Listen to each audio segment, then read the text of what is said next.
Sa gipaygay eleksyon kagahapon, miulbo ang tensyon sa Waan Elementary School sa Barangay Waan sa Davao City nga usa ka voting center.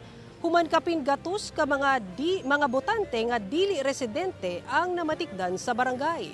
Ato ibalik si Argil Relator. Nahimong tensyonado ang gawas sa Waan Elementary School sa Barangay Waan sa Davao City. Dihang nangabot ang ana sa sobra gatos ka mga botante alas 10:30 sa buntag. Mialma ang mga residente tungod kay dili matud pa lehitimong residente sa ilang barangay ang mga nangabot nga botante. Nagsamo kay sir kay naay mga tao nga dili botante daw to dire sila daw nagparehistro ato. Nya wala man may kaila. Dili may kaila pa ang purok nga ilang gidala purok 8. Gipamatud-an kana sa purok 8 chairman nga dili niya sakop ang mga nangabot nga botante. Hindi ko kilala yun.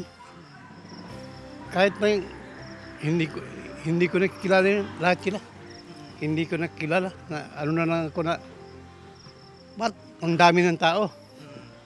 Ay botante, ang dami ng botante. Na ang dito sa amin mga 300 man lang sure ka botante ang dito. Sumala sa principal sa eskwelahan, bisan siya nakurat, dihang makita ang komosyon sa gawas sa eskwelahan ug dunay mga mobile sa kapulisan. Nangayo matud pa siya og guidance sa election officer sa Davao City 2nd District.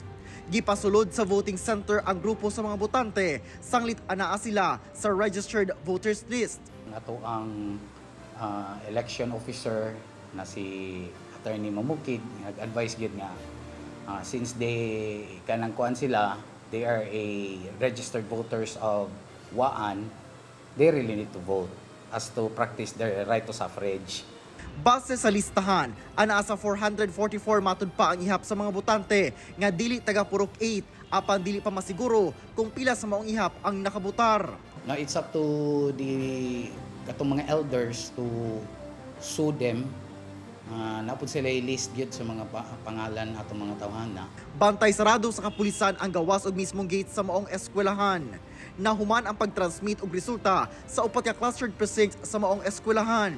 Gikuhaan og pahayag ang election officer sa Davao City 2nd District kung paunsa nahitabo nga nakarehistro ang maong mga botante, luyo nga gipamatud-an sa mga residente nga dili nila kadto mga silingan.